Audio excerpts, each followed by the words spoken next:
स्वागत है आपका मौसम तक चैनल पर। मैं हूं देवेंद्र त्रिपाठी। दोस्तों, आइए जानते हैं 18 अप्रैल को संपूर्ण भारत में मौसम का कैसा रहने वाला है मिजाज, क्योंकि 18 अप्रैल काफ़ी दिनों के बाद वो दिन होने जा रहा है जब देश के कई हिस्सों में बारिश की गतिविधियां बढ़ जाएंगी। खासतौर पर उत्तर भारत के पहाड़ी क्षेत्रों में, मध्य भारत में कुछ जगहों पर और कुछ मैदानी इलाकों में उत्तर भारत के क्षेत्रों में बारिश की संभावना बन रही है।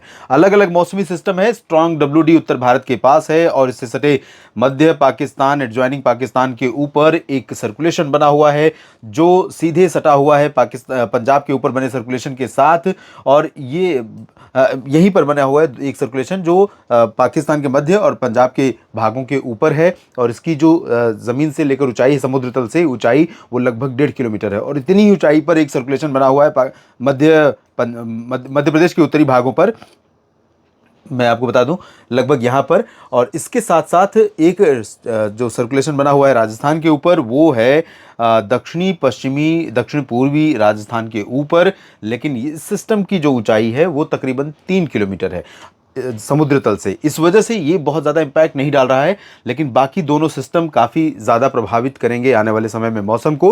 और साथ ही साथ छत्तीसगढ़ से जो ट्रफ बनी हुई है साउथ में, दक्षिण भारत के बीच में, वो ट्रफ अभी प्रभावी है और धीरे धीरे झारखंड तक पहुंचेगी। तो इस तरह से ये ट्रफ बनी हुई है, इसके चलते यहाँ से मॉइस्चर पहुंचेगा बंगाल की खाड़ी की तरफ से, कुछ नमी यहाँ से अरब सागर की तरफ से पहुंचेगी। तो कई मध्य भारत के राज्यों, पूर्वी भारत के क्षेत्रों पर भी बादल अगले 24 घंटों में हमें दिखाई देंगे और कई जगह पर गतिविधियां होंगी, चाहे वो उत्तर भारत का क्षेत्र हो, चाहे मध्य भारत के क्षेत्र हो, और पूर्वोत्तर भारत के भागों में भी कुछ जगहों पर संभावना है बारिश की। तो आइए जान लेते हैं उन क्षेत्रों के बारे में जहां पर बारिश अगले 24 घंटों में राहत लेकर आ रही है इस बढ़ती हुई गर्मी से।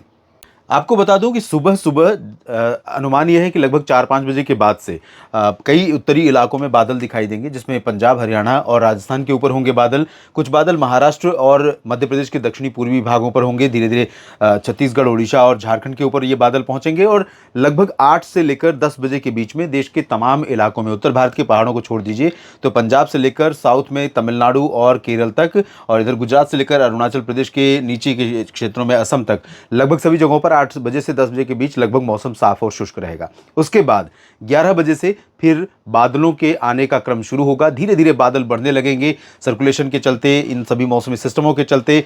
कुछ बादलों का पैच, मैदानी इलाकों की बात मैं कर रहा हूं, राजस्थान के रास्ते से आगे बढ़ेगा और कुछ बादलों का पैच इधर दक्षिण पूर्वी गुजरात और एडजॉइनिंग महाराष्ट्र, तटीय और उत्तरी तटीय आंध्र प्रदेश, उत्तरी तटीय कर्नाटक और गोवा के ऊपर से आगे बढ़ेगा। और धीरे धीरे ये बादल महाराष्ट्र, मध्य प्रदेश, छत्तीसगढ़, उड़ीसा की तरफ आएंगे। इधर वाले बादल हरियाणा, पंजाब और पश्चिमी उत्तर प्रदेश के ऊपर जाएंगे। तो बारिश कहाँ पर होगी अगर इसकी बात करें तो आप देख सकते हैं यहाँ पर उत्तर भारत के पर्वतीय क्षेत्रों में, जम्मू कश्मीर और हिमाचल प्रदेश के कई इलाकों में मूसलाधार वर्षा, मॉडरेट टू हैवी रेन और स्नोफॉल के आसार दिखाई दे रहे हैं और कई जगहों पर ओले भी गिर सकते हैं। तो इस समय ओलावृष्टि या बर्फ गिरने की संभावना अगर बनती है तो ये यहाँ पर बहुत ज़्यादा चुनौतीपूर्ण बन जाता है। निश्चित तौर पर जो टूरिस्ट के तौर पर देश के तमाम बाकी जगहों से यहाँ पर पहुँचे हुए लोग हैं या फिर दुनिया के बाकी क्षेत्रों से पहुँचे हुए यहाँ टूरिस्ट हैं, उनके लिए बहुत ही रोमांचक क्षण होगा, क्योंकि उन्हें उम्मीद नहीं होगी इस समय बर्फबारी की। और ऐसे में बर्फबारी अगर होती तो जाहिर है कि उनके लिए बहुत ही बेहतरीन अवसर होगा ये बर्फबारी देखने का अचानक। लेकिन ये चैलेंज भी यहाँ पर मौसम लेकर के आएगा। यहाँ पर कई जगहों पर जोखिम बढ़ जाएगा, ऊंचाई वाले इलाकों पर चढ़ाई में और पर्वतीय इलाकों में स्थानीय लोगों के लिए भी मुश्किलें बढ़ जाएंगी, चुनौती बढ़ जाएगी। तो थोड़ा सतर्क रहना होगा लोगों को। बाकी जम्मू कश्मीर में, जम्मू, कटरा, उधमपुर में भी बारिश हो सकती है। ऊपरी इलाकों में बर्फबारी हो सकती है। शिमला, धर्मशाला, चंपावना में भी बारिश और हिमपात की संभावना है। गिलगित बाल्टिस्तान, मुजफ्फराबाद से लेकर लद्दाख के बीच में बारिश हो सकती है। उत्तराखंड में कई जगहों पर बादल काफ़ी घने पहुंचने शुरू होंगे और उत्तरकाशी, चमोली, गंगोत्री, यमुनोत्री, पिथौरागढ़, पंतनगर, नैनीताल, देहरादून, ऋषिकेश, हरिद्वार, सभी जगहों पर वर्षा होने की संभावना है। और यहाँ पर इंटेंसिटी हिमाचल, कश्मीर की तुलना में कम रहेगी, लेकिन बारिश की गतिविधियाँ धीरे धीरे यहाँ पर भी बढ़ेंगी। 24 घंटों के बाद 18 अप्रैल के बाद यहाँ और तेज बारिश होने की संभावना रहेगी। पंजाब, हरियाणा और राजस्थान की बात करूं, उत्तर प्रदेश की बात करूं, तो यहां पर जैसलमेर और बाड़मेर से लेकर ये वाला हिस्सा जो है, इन भागों से बादल यहां पहुंचने शुरू होंगे ऐसे। और ये बादल पश्चिमी क्षेत्रों में, राजस्थान के उत्तर पश्चिमी क्षेत्रों में, पंजाब के तमाम इलाकों में बारिश दे सकते हैं। बादलों की गर्जना के साथ, लाइटनिंग, थंडरस्टॉर्म के साथ वर्षा हो सकती है।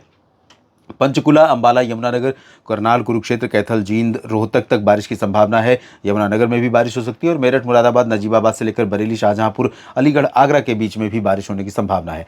दक्षिण पूर्वी राजस्थान में फिलहाल अभी चांस बारिश के नहीं है। इसी तरह से उत्तर प्रदेश के आगरा के पश्चिम पूरब में झांसी तक हो सकता है कुछ पैच पहुंच जाए बादलों का। बाकी चांसेस यहाँ पर लखनऊ, कानपुर नगर, कानपुर देहात, अयोध्या, प्रयागराज, वाराणसी, भदोही, सोनभद्र, मिर्जापुर, गोरखपुर, इन भागों में बारिश के आसार नहीं है बिल्कुल भी। मध्य भारत में अगर देखें तो गुजरात में अभी सिर्फ हवाएं चल रही हैं लगातार तेजी से, बादल कुछ आ सकते हैं लेकिन बारिश के चांसेस यहां पर नहीं है, ना तो कच्छ में, ना ही पूर्वी रीजन में और सौराष्ट्र में। यहां पर सूरत, वलसाड़, नवसारी समेत ये जो हिस्सा है दक्षिणी, इन भागों में थोड़े बहुत बादल जरूर दिखाई दे सकते हैं। बाकी चांसेस बारिश के बहुत कम है। मध्य प्रदेश में जहां तक संभावना है, उज्जैन और इंदौर के पूरब में चांसेस रहेंगे। यहां पर बादलों के पहुंचने का और बादलों के यहां पर डेवलप होने का अनुमान है। इन बादलों का जो मूवमेंट रहेगा वो पूरब की तरफ रहेगा पश्चिम से, और धीरे धीरे आगे बढ़ते हुए ये हो सकता है कि सागर, बैतूल, होशंगाबाद, छिंदवाड़ा, जबलपुर, सीधी, उमरिया और सिंगरौली, रीवा, इन भागों तक पहुंचे और यहाँ पर कुछ एक इलाकों में प्री मानसून की बूंदाबांदी या हल्की वर्षा दिखाई दे। महाराष्ट्र में विदर्भ के अकोला, वर्धा, यवतमाल और साथ ही साथ जलगांव, नंदुरबार, धुले, नासिक, पुणे और सतारा, अहमदनगर, संभाजीनगर, इन भागों में कुछ स्थानों पर बारिश हो सकती है। कोंकण, गोवा में ड्राई वेदर रहेगा। चंद्रपुर, गढ़चिरौली और नांदेड़ समेत ये जो दक्षिणी क्षेत्र हैं इन भागों में शुष्क मौसम रहेगा। गोवा में भी बारिश की संभावना नहीं है, बादल जरूर यहाँ आ सकते हैं। छत्तीसगढ़, उड़ीसा में अभी फिलहाल बारिश की संभावना नहीं है, लेकिन पेंड्रा रोड, रायपुर और जगदलपुर समेत ये वाला जो पोर्शन है इन भागों में कुछ बादल गर्जना वाले पहुंच सकते हैं। और सिमिलरली ये जो राउरकेला से लेकर दक्षिणी और पश्चिमी क्षेत्र है हरियाणा का, यहाँ पर भी गर्जना वाले बादल पहुंच सकते हैं। आंध्र प्रदेश में उत्तर से तटीय दक्षिण तक तटीय इलाकों में विशाखापट्टनम, कलिंगापट्टनम से लेकर मछलीपट्टनम, नेल्लोर तक शुष्क मौसम रहेगा और रायलसीमा में भी ड्राई वेदर रहेगा। उत्तरी आंतरिक, दक्षिणी आंतरिक कर्नाटक, तमिलनाडु में लगभग सभी जगहों पर शुष्क मौसम संभावित है। केरल में थोड़ी बहुत वर्षा जरूर हो सकती है। पूर्वी भारत की बात अगर करें तो यहाँ पर बिहार, झारखंड, पश्चिम बंगाल पर लगातार पश्चिमी हवाएं चलेंगी और ये हवाएं काफ़ी गर्म होंगी, शुष्क होंगी और इन शुष्क गर्म हवाओं के बीच अभी टेम्परेचर लगातार बढ़ता ही रहेगा। लेकिन पटना से लेकर जमशेदपुर के बीच में पश्चिमी और दक्षिण पश्चिमी क्षेत्र जो रांची समेत झारखंड का और पटना समेत बिहार का है, इन भागों में कुछ बादल आ सकते हैं। कुछ बादल आपको पश्चिम बंगाल के गंगे क्षेत्रों पर भी दिखाई देंगे, लेकिन वो ऐसे बादल नहीं होंगे जो कि मौसम का मिजाज बदल सकें, यानी कि बढ़ते हुए टेम्परेचर को रोक दें या फिर बारिश दें, धूल भरी आंधी दें। और काल बैसाखी का मौसम अब शुरू हो गया है। कल के बाद 18 अप्रैल के बाद यहाँ कुछ बादल ज़रूर पहुँचेंगे और ज़्यादा चांसेस बनेंगे कुछ एक्टिविटी के। लेकिन कल भी 18 अप्रैल को भी हो सकता है कि आइसोलेटेड जगहों पर रूल आउट नहीं कर सकते क्योंकि टेम्परेचर ज़्यादा है।